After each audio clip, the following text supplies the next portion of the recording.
Fam, what's up, squad? It's your favorite auntie with Uncle Tennessees. I am in the building with Coach Coleman. I'm in the building with Coach Coleman today, y'all.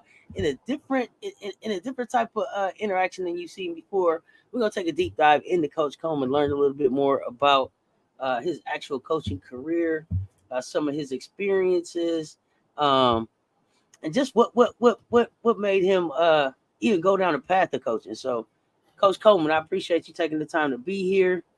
How are you, sir? I'm Talk great, to me. you. I'm great, and you. Appreciate having me and an opportunity to share with the fam and look in the look. I call it the digital world. Right?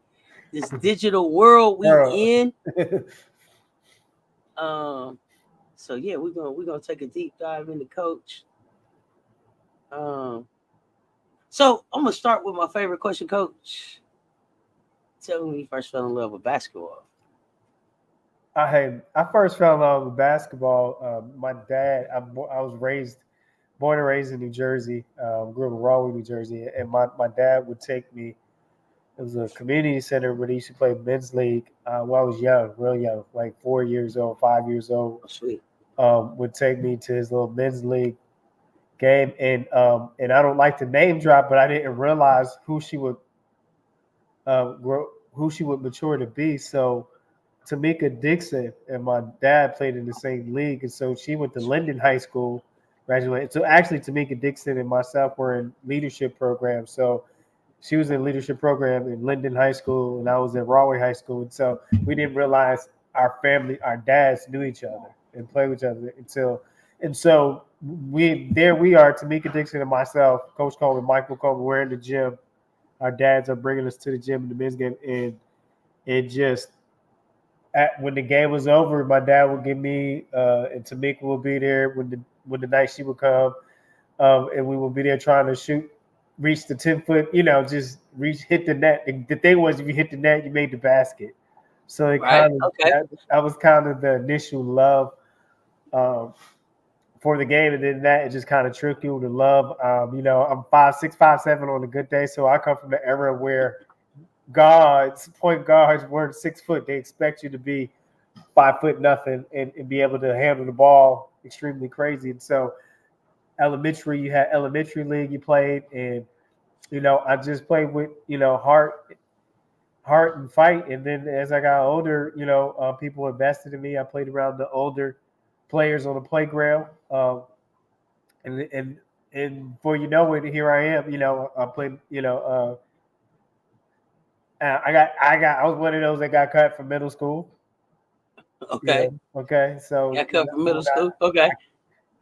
and that just fueled the fire. I played a year of high school in Cincinnati, Ohio. Came back to New Jersey, and I'm gonna tell you again, I didn't make the team, Oh but wow. I Okay. got to play sports Division III, then transferred Division II at Virginia Union University. I was at Eastern University in St. Davis, Pennsylvania, um, and that was Division III, and transferred to Virginia Union. And my eyes was bigger than my stomach, and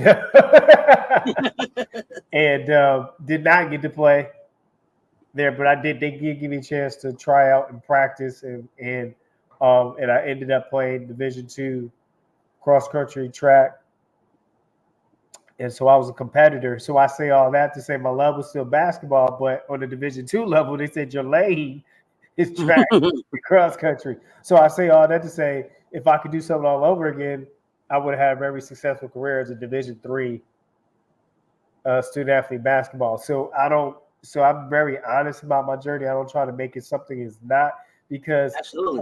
disappointments and trying pursuing something you love and heartbreak is a part of pursuing what you love to do in some form of fashion. So I just want to put that out there for those who are, you may not be playing anymore, but you may be doing a business, you may be whatever it may be. Heartbreak and disappointment is part of pursuing, your dreams and pursuing your love. So. Absolutely. Absolutely. Great insight there. Appreciate that, Coach. So yeah, and for those of y'all who don't know, Tamika Dixon, that is LA Sparks, back to back champion. They went back to back, right?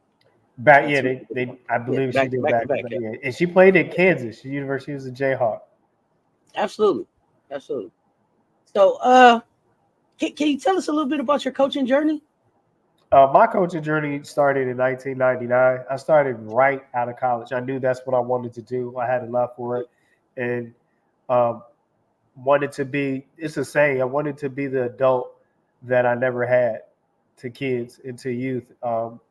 But when you're immature coming out of that, the first thing is winning. So, so I was making a difference in children's lives, but at that time, I'm learning how to do that. And so, what I share with people is, so in '97, here I was assistant coach at Richmond Squires, was an AAU.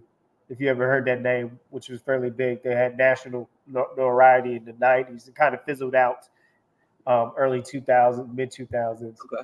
and Okay.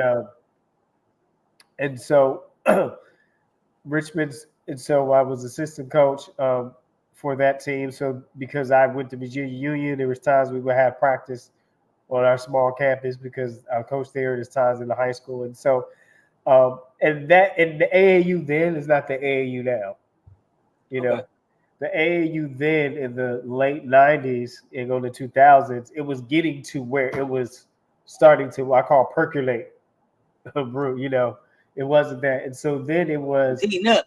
Yeah, it was heating up. So then the AAU was, um, it was everybody wasn't everyone wasn't called AAU.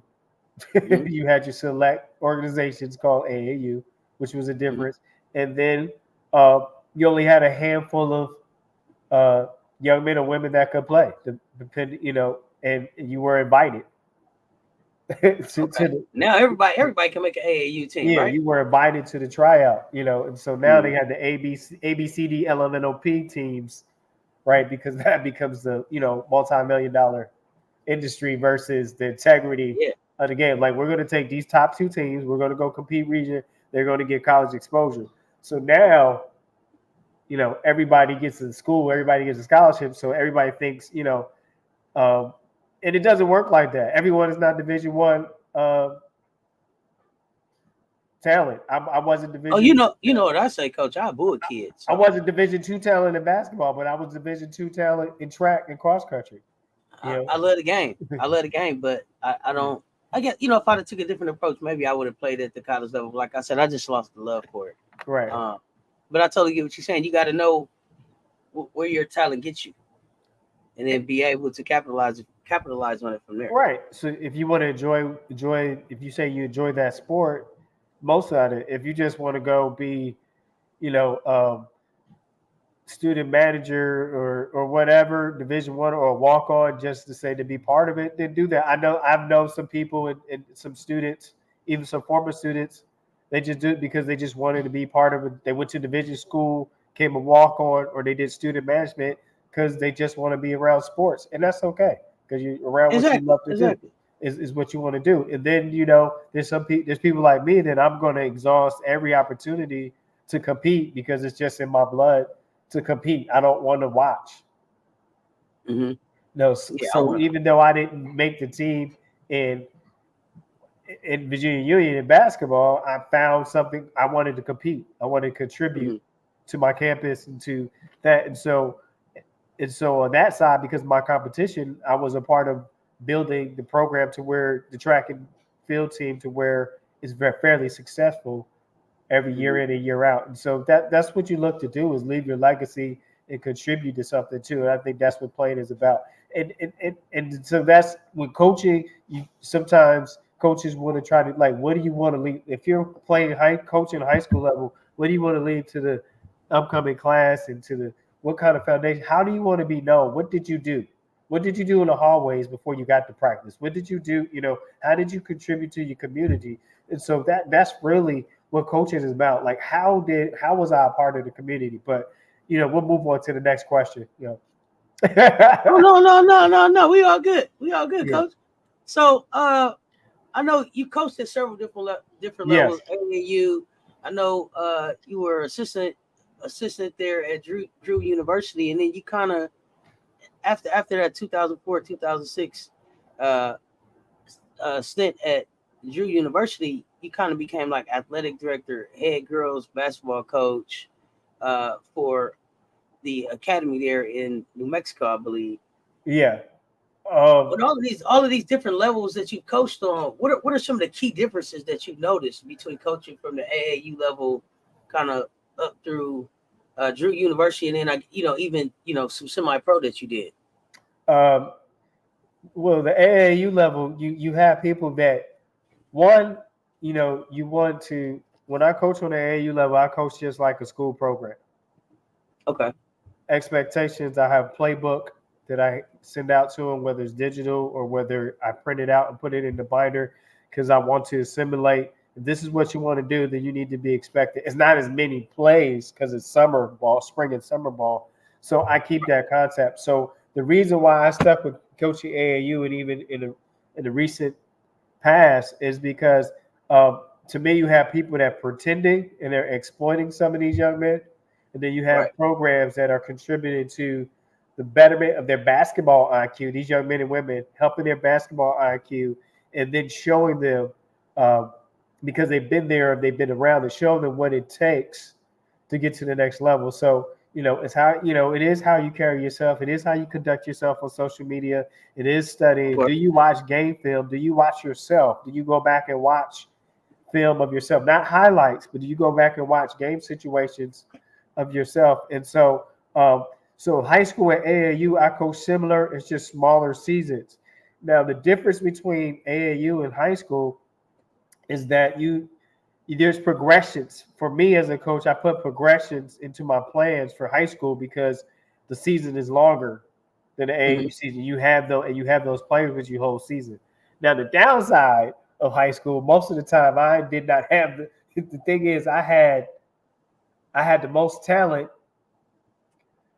on the AAU side, and then I had whatever the public school gave me or whatever private school I came into, because it seemed like, life or the universe gave me the gift of helping programs to be competitive that were never competitive, and Wow. teaching them how to compete. So there were Okay. programs that were 500 or they were years dormant and their program had back, so I went to places where people never expected programs to compete, and then all of a sudden within that year or that year, within that year or the next season, it's a whole different program. Now they're competing. They're not a powerhouse, but it's teaching them how to compete, right? Got it. Got it. Got it. Wow. Okay. You can't, Um. you don't talk about what you don't have. Is do the best with what you have, prepare it, and you find a plan. And as a coach, I wasn't stuck on I got to run an offense this way, I got to run a defense this way. I got to run something based off of what I have, and I say what I have, what we can do, and what we're not capable of. And it's interesting that you say that, because I see so many times it seems like coaches are so stuck in what their offense is, or what they feel like what the level that they feel like their players should be at, versus what they have available. Yeah, And I think go ahead. I'm listening. So good. That last part. No, I was gonna say, and it just seems like sometimes they stunt their programs from being able to be what they can, from being so locked into or so stubborn with what they think it should be, or what they want it to be, or what they dreamed it up in their head to be. When really you got a good thing here if you would just use what you got. And I think coaches like Staley, Big Drip does a great job of using what she got, using what she has, then also going out and bringing in the pieces to go with what she has as people start to grow and leave the program as graduates or whatever. Right, exactly. So on the high school level, that's what it happened. And going back to that, it's you know, you want them to be independent thinkers, and so therefore, in my coaching approach, whether it's high school, college, or pro, we always encourage, as the coaching staff, and the coaching staff is I was connected and affiliated with through my coaching career. We had similar mindset, and we want you to make a basketball play. Don't Okay, right. We're not worried about you running the play. Make a basketball play within the situation that's presented to you.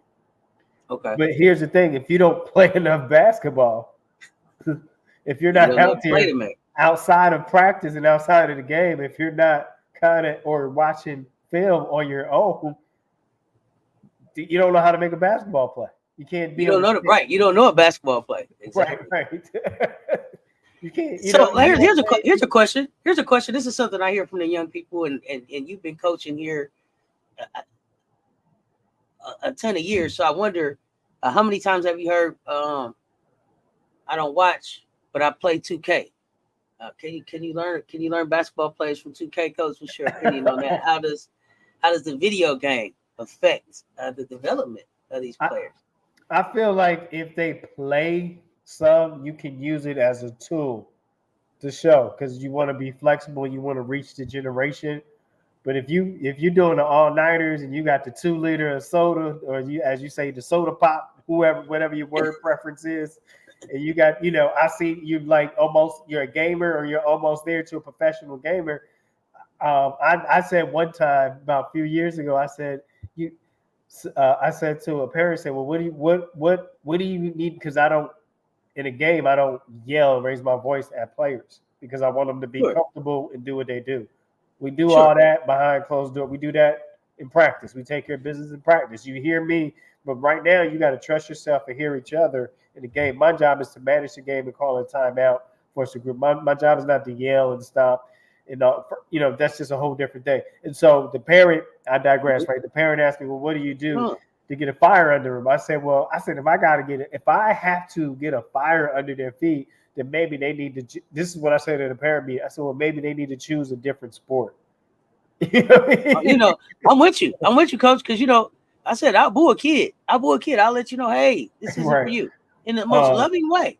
I'm gonna boo you and help you we're gonna find your talent. So it's not right here. So if you logging more time than the sticks and getting shots up in the gym and working on your footwork, speed, and agility, then you might find that a challenge. That might be a problem for you get better. And then that's the parent, and then that's probably on a high school level or middle school level. That's probably the parent that's calling me about playing time. And I'm the type of coach on the high school level. Even when I coach middle school, I have an open policy. Let me know. We'll schedule it. You come in unannounced. Don't let your child know you're coming, and observe their work ethic from a distance, and then let's have a different conversation. Got it. Okay. Got it. So that's a great segue into how has your coaching philosophy evolved over the years as you move through the different levels of the sport? Well, for me, I share with, I have the privilege where there's younger coaches that it's an honor. They look at to me as a mentor. And as a mentor, I don't tell them what to do. I just share my experience.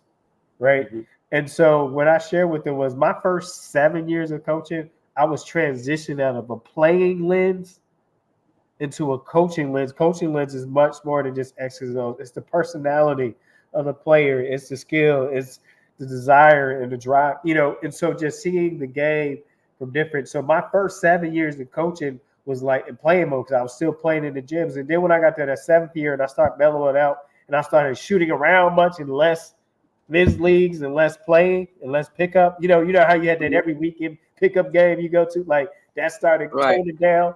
I pulled too many, muscles, and it's like, okay, we're not doing this. So for me, everybody's story will be different. For me to settle into the responsibility of coaching, it took me 7 years transition because I started at 23 years old coaching high school. Wow. So I started at a very young age. And so that takes time, maturity. And so I say all that for young coaches, have grace with yourself. You're not going to know it all. Have someone you trust and confident in. And it's okay to say you don't know.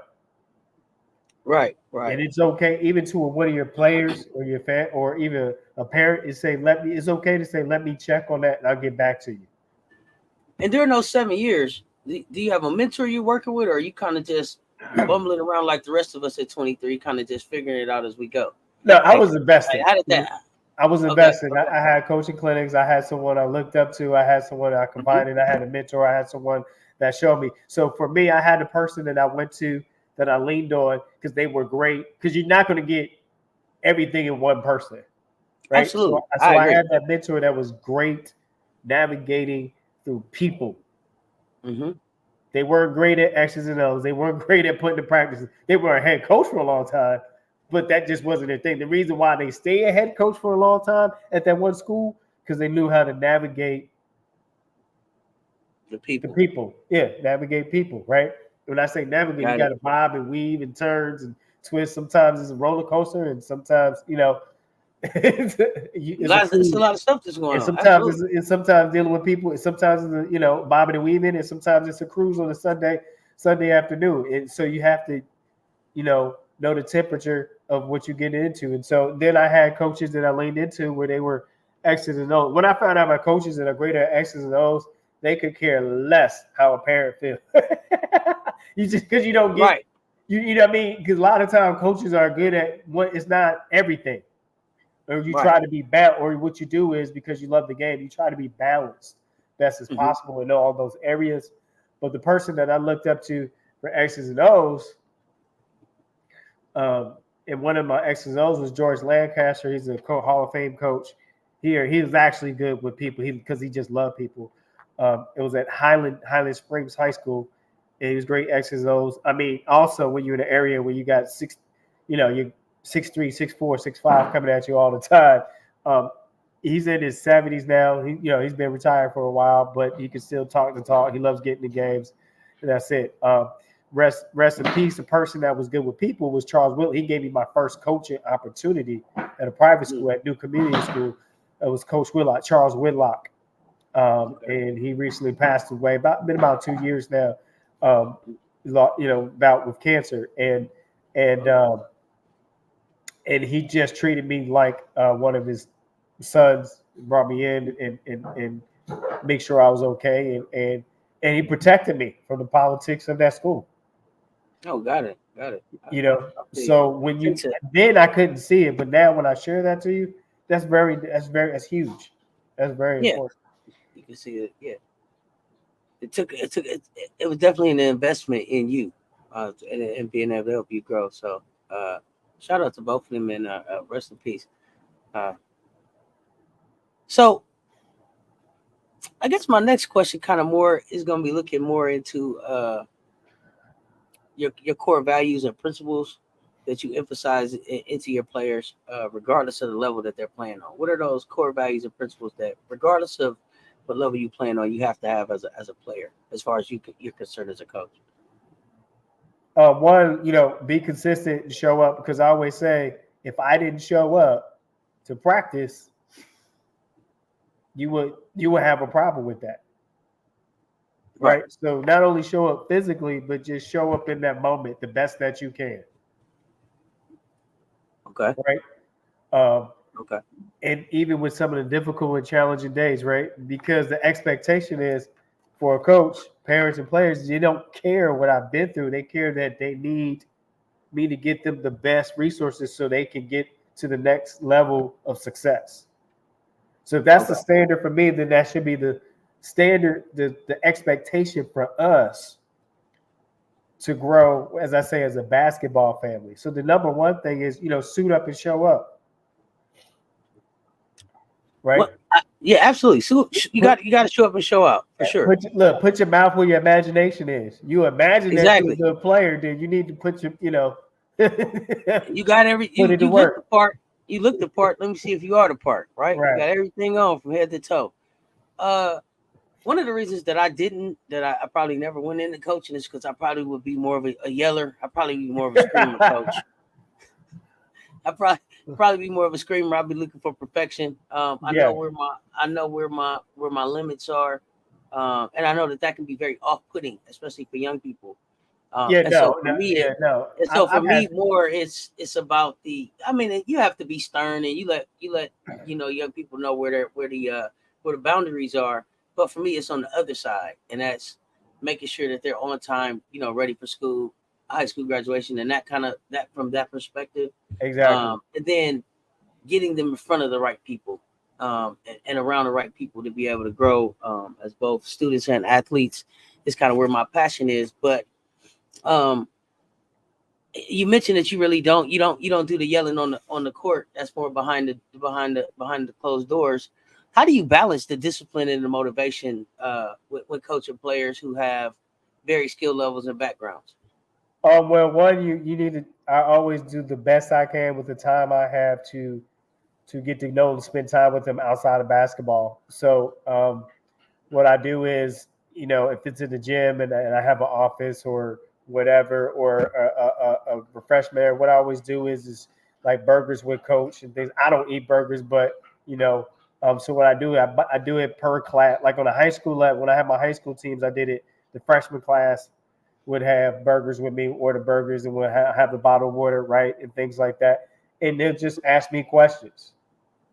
Non-bass has nothing to do with them playing on the team. It has nothing to do just learning about each other and learning about life. And so on that high school level, I tried to do that. When I coached semi-pro, I took my players out to dinner because you want to invest in them. They're most of them were fathers and or fathers to be. They were married. They had they worked full-time jobs and then came and practiced twice a week for us, and then trying to figure out how to balance that out. So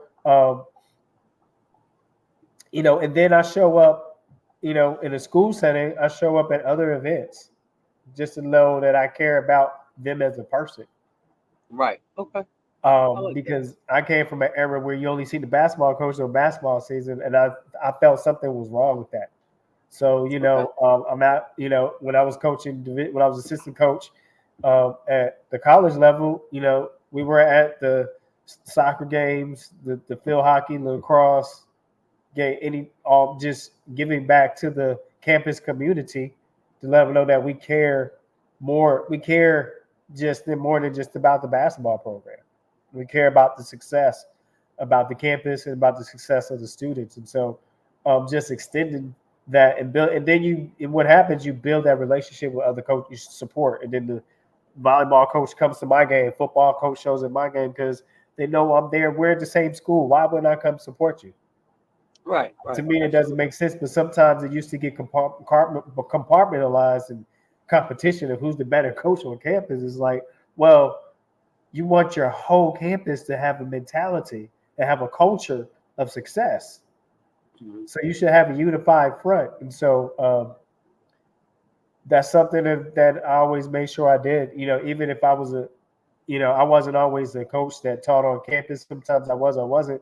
I still showed up to events if it was a musical and things. And so I know I'm kind of long with that, but that's how, just being a person and seeing them as the whole person that they are, because they participate in other things, especially high school, and even depending on what level of college, they participate in other things as well, depending on what level of college that you coach. So just seeing them for who they are, they really appreciate that, and it helps with the chemistry of your team.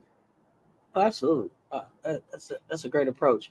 What strategies do you use to identify and nurture talent at the different levels? Oh, for me, I was a 5-star basketball camper, and then I became a coach there for 6 years. So I dedicated 6 summers of being underpaid in the summertime to get better at coaching. And so at this camp, at 5-star as a coach, what you had to do is you had night stations, skill stations in the daytime. I mean, the morning and the day. You had 2 sets of stations, and then in between there, you had 2-3 sets of games, right? So it's like about 4 or 5 days, you're playing 16 games, and you got stations. And so every coach, if you're at this session, you have to teach. You have to teach a skill station, whether it's rebounding, backdoor cut, shooting, defensive footwork, whatever it was, whatever they threw at you, you had to do it, right? And so for me, and then you had to pick your own team. So the first night of camp, you see all these runs, and so then you draw names from the hat, and so now you have to pick your team. So I'm sharing this because 6 years of going to this helped me evaluate talent on the fly real quick, what I thought would be quality and it would fit my coaching. Right. A lot of times people try to got players at the camps because they were good, but even then I was a little bit ahead of my time, not to brag on myself. I was looking at players. Well, they seemed like their coach were they would get along with how I would teach them because we only have a short time to bring the team together. You pull the names in one night, and then the next day you practice, and then you off the games that more, so you're just bam, bam, bam. And so what it teaches you to have an eye for the talent that you can coach. That's what it taught me. Got to be ready to go. Yep. And so it's not. And so the talent is going to be out there, but it is what can I as a coach, what can I handle, and what can I manage effectively? Sweet. Yeah. Can you share a success story of a player you coached from their early years to their progression into semi-pro or professional levels? You have a story like that? You said on a professional level? From from their early years up through like college, semi-pro, professional level, however high up they went. Okay. Okay. Let me see. Man, it's just like 20 years of coaching. So it's so many players, man. So many players, Seth. That's a tough one. I didn't see that on the That's a tough script. one. I made sure that one was on the script. I tucked it in there. You I tucked did. it in there. So how about you want to go to another question and come back to that one? No, So you what I want want to to think on say that one? is in 2003 at New Community School, there was a young man. He didn't go on to play, but his name was Chase, and he was an impeccable competitor. And what I want to say is he's he damn near started his freshman year, and then his sophomore year he was a starter, um, and within that small private school that we had a championship, and that was one of the best teams in the career in the life of this still there at Mm-hmm. this school here, and unfortunately we lost a player to suicide Oh as no, well, but hate to hear that. from that team, um, Mm-hmm. and and so, but Chase was the kind of person you didn't know that he did work, worked on a farm or did work for his parent, and then would come in, and that's why I want to highlight it. Didn't come in like nothing and put in work and practice like he had fresh legs, and so it was just one of those unique players you wish you could just duplicate like 6 of those. And his shooting got Exactly. better in time. He worked on his handle. He would come in on the weekend. As more coach got come in, we would work on the game on the weekend because he had goals and objectives. And so, but that's just one person I want to highlight just for their work ethic and their drive, what they gave they gave what they could give, everything they could give to their high school program. Wow, But that's on awesome. the college level, I had a young man named Christopher at Drew University, and he had the most deceptive game. You know, those people that look like they playing slow, but then they cook you. Yeah. Yeah, his name was Chris. We call him, Chris. And yeah, he was like lackadaisical. And the highlight of that was we were playing a top 25 Scranton University. It's top 25. They were top 25 in Division III. Mm-hmm. And we weren't playing that well. We were a young team. We had good talent, young team, and just had a great game. And Chris had a great game. He's knocking down open shots. He was hitting assists when they came in and doubled. He was hitting assists. He was reading the screens. He's reading how to come off the screen. Just I'm talking in coach language. All the stuff that coaches love. And on that, man, it's just one of them games where you just give them a great big hug because they work so hard. It's a very challenging and frustrating season. And now, actually, this team did better. I was the year before that team went 3-23, and so I said I'm never going through as an assistant. I said I'm never going through that. So my coach Walter Towns was another great X's and O's. He was a assistant 1 division coach, and so he treated me like a Division 1 assistant, and what it took to get to that level if I wanted to. And so, shout out to Walter Towns. He to him and his family, he really poured into me, and he was a great influence. And how I needed to know stuff without looking at a script, how I needed to know offense, how I needed to do defense without pulling a paper out of my pocket and say, if you watch enough film, if you're in the gyms enough, if you're around the game enough, there's some things you should know like the back of your hand, and you should be able to teach. That way they have the confidence in you. When you step in that gym, they have the confidence. And, of course, you have the playbook for them to go through. But when you're teaching something, he said you shouldn't have to look at a piece of paper to teach it. Oh, absolutely. Absolutely. So I hope that answered your questions. Those are like 2 highlights I could think of because that was like a rapid fire, not rapid fire question for me. Absolutely. How do you handle the pressures and expectations that come with coaching at the higher levels of competition? um, Here's the thing: when you have that, it gets ugly before it gets better. Right? You got it. You can't. You got to break that down, Coach. What does that mean? Man, so on the college level, man, I've had the falling out with the players because it's the pushing to something they never been before. Okay. So they think I'm just being an asshole. I don't like them. You got us in the weight room. They never been in the weight room that much in high school. They was in the weight room in high school, but not like college in the pros. You Yeah. know what I mean? It's like okay, High school just gets you used to going to the weight room on a regular basis. Yeah, Now we're gonna show right. you what you're supposed to be doing when you're in here. Right, but what the freshmen learned though was once they got to the first season at Junior University, the freshman class I had the privilege of part of recruiting was now after their freshman year they was in there without you telling them because they saw how physical it was, and they were getting beat up every game. And when I say beat up, they were getting beat up within the physical, legal playing of the game. Like it's a physical game. Doesn't matter if you're playing NAIA, Division III, Division II, Division I. You get amongst the grown men, and you're a mouse. It's a mouse in the house. They're gonna take advantage. They're gonna exploit you. And so, man, just getting in the gym. So it gets ugly before you worse. Before it gets better. So sometimes you have to be willing to go through the store for the things that players don't understand.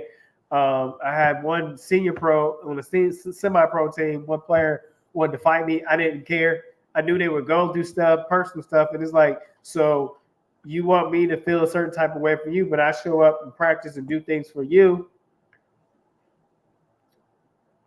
Like, let me know. And so the great thing about this young man, his nickname was KG. We got into each other's face after practice, and he wasn't backing down. I wasn't backing down. It was, and now actually I had 2-3 different incidents with the semi-pro, and it was because you had young men that didn't know how to become men. Mm-hmm. So sometimes it's not about basketball anymore. It's about, I care about you so much. I'm going to piss you off because I want you to, I want to plant a seed in your life, and I hope you get a tool that is greater than basketball. Oh, absolutely. That's a great approach. That's a great approach. I can't get you making good people, to building grown-ups and good people. Right. Because people forget that. Even when you watch pros, there's some people that still need a maturing. And you still have a lot of young men and you look at a WNBA and in the NBA, there's it's not the coach's job to pour into them, but it's the coach's choice. When I say it's not, every coach is different on the pro level. So there is no obligation. They don't have to hold your hand. It can be come in here and do business. But if I care about you as a person, it's like, hold up, get your ish together. Yeah, absolutely. You know what I mean? Get your life together. You know. So along those lines, staying along those lines, how do you build strong relationships with your players and ensure open lines of communication?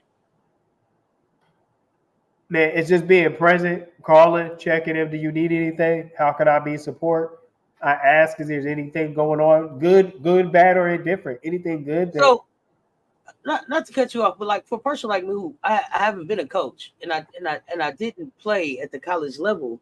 How often is that? Are you checking in every day? Is that once a week? Is that how much time are you spending with these players? Help us. Every week.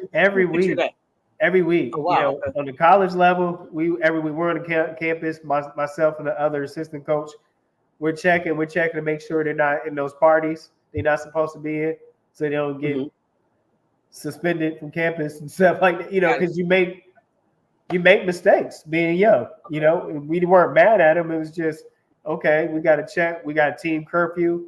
It's Friday night. You need, so we would literally walk through the party looking to see if any of our players and then walk back out. We didn't stay. Yeah, right. Absolutely. We just walked through and to let them know that, yeah, we here tonight. We just coming through to make sure you're okay. And we out. So how much of it is X's and O's and how much of it is kind of like babysitting a little bit? On what level? All of them? College level. Okay, on the college level, That's a maturity process, right? And maturate, you're trying to figure out this adulting thing. Mm-hmm. Because you want to Absolutely. be adult, but you kind of sort of don't. You want to still mommy, daddy, or uncle, whatever whoever you lean on, whoever your preferred person was in your life. You Right. you, you Right. kind of you on the fence, and so life is life, and so 75% is getting them to do life on life terms, Got it. Okay. right? So as they mature, then the other 25% is okay. Now you can do these damn X's and O's because you didn't got out your own way. Okay. And And and so so, here's the thing: in college, you're trying to retain them, so it's easy to get distracted and not want to come back to the team, or what mhm. you say today when they say quiet quitting, Right. Right. Right. right? So It just faded away. it's very challenging because it is the coaching staff to keep the players engaged. Hmm. It Okay. is the responsibility of the coaching staff and your program to run your program to keep them engaged and to keep them to have a reason to stay on. That is a planning on purpose type of thing. I think that's something that's not talked about. I'm not saying it's always the staff's Absolutely. fault, Uh-huh. but that there is a strategicness and planning to that's needed to keep your retention high and to keep your players engaged, right? Yeah, I totally wouldn't have thought that. I would have thought like I did everything to get here to play on this level, whatever that is, D3, D2, D1. Right. Like I worked my butt off to get to whatever that is. Like it seemed like they would stay like this. So I totally didn't realize that. So that thank you for sharing. I mean, in D3, Um, I was probably one of the few D3 programs where we took our young team on a tournament in Daytona Beach. hmm Oh We wow. played there for 3 days, and then we stayed in Orlando for the night before. It was New Year's Eve, and then in 2005, Oh, Y2K. Oh, I thought right? you were saying Y2K. I'm like, You what? know, and Y2K? so then we stayed on a Marriott resort. Once we finished the tournament, we stayed there for a day in hmm Orlando. And so what I'm sharing with is not about I got to do this. It's about how you plan the trips and keep them engaged, right? Because you don't want them to go and then there's no basketball. So you plan the fun tournaments. Oh, we going to, it's New Jersey. The Junior University is New Jersey. It's cold in New Jersey. So the team like, oh yeah, I'm playing. I'm going to Daytona Right, Beach. right, right. I'm gonna spend a day and a half in Orlando at the Marriott resort where you really don't have to leave. Everything's right there in the building. We want to keep them safe. Everything is right there in on the resort, and so yeah, that's the planning part to keeping them engaged and helping them be safe as well. Okay, I want to switch gears a little bit. And kind of as you as an individual coach, outside of the winning, how did you stay motivated uh, to continue to grow as a coach? I had to lose. I lost a lot. Losing. Losing kept me encouraged. Losing gave me the hunger to figure out how best to reach administration, parents, and players to put together a successful community, Got it. Okay. to build a culture, right? Because the culture is not just the parent. You got to get buy-in from administration. You got to get buy-in from your colleagues on that campus. You got to get buy-in. There's times where I coached in the school district, and I sent a letter out to every teacher, high school, middle school, and elementary school, to come out and watch our games. Mm-hmm. Okay. Right? And Um. we got a few responses. And so losing, right, or building a culture or rebuilding a program that used to. So for me, what my motivation is losing. I'm like I'm not a loser, Got it. Of course not. but Yeah. I have to feel what failure is like to give me the tools, right? It gives me the desire to research what can I do next, right? And then also, sometimes, for me as a black coach, I didn't always have the privilege of going to programs as a high school coach, as a head high school coach. I didn't have the privilege Mm-hmm. and I'm saying that intentionally as a black coach of going to programs that had well off talent. We Right. often Right. get we often get I call relegated or stuck to you know, what I call the fix it, the handyman programs as a black coach. The Once you can handyman prove, program. yeah, once you can take, um, nothing and turn it into something. You take nothings and turn them into competitors. Now programs will look at you, which sometimes is Exactly. extremely impossible because if you don't have any history of basketball culture of building it, you're starting with you're doing the manual for that community. So I hope that answered Oh, your question. But I had to oh be yeah. honest, that still happens. Um, and even younger in my career, there were programs that I was finalist for that were fairly competitive, and they had predominantly black and brown players, and I did not get it and went to a white coach. And some of them I had more coaching experience, and this is not on the soapbox. This is the reality of failing, Mm-hmm. losing, Got it. Mm-hmm. losing in the interview. I lost the job, and so the thing is, do I get an attitude or do I go back and work on my craft? Got to work on the craft. Right. I go back and work on my craft. I can't say, well, the system is not going to let me in the door. Well, I'm going to show them why you missed out on a great coach. Oh, absolutely, absolutely. Because I'm going to go to this less than nothing program, get them competing while you have all the wheels and whistle and bells over there, and they're being and you being mediocre with your great hire. Exactly, exactly.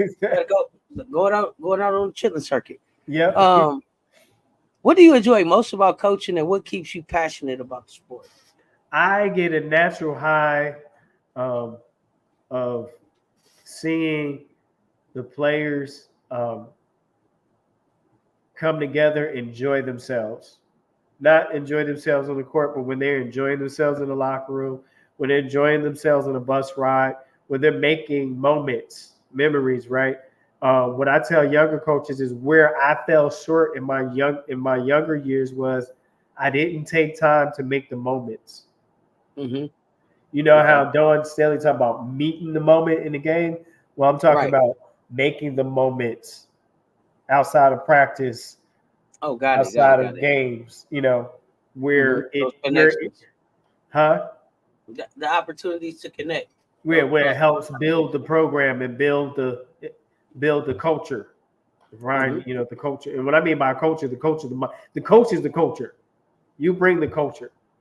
Oh, If absolutely, they buy absolutely. into your culture of how to win, then that's the culture. That's what people. So when I use the word culture, I'm talking about my approach to being successful. That's To be why they hire successful. you. And I feel sometimes some coaches overlook that, or maybe not let that sink in. That you are the coach. When they say culture, you are the culture. Whatever you set, that's what they're gonna do, or that's what they're not gonna do.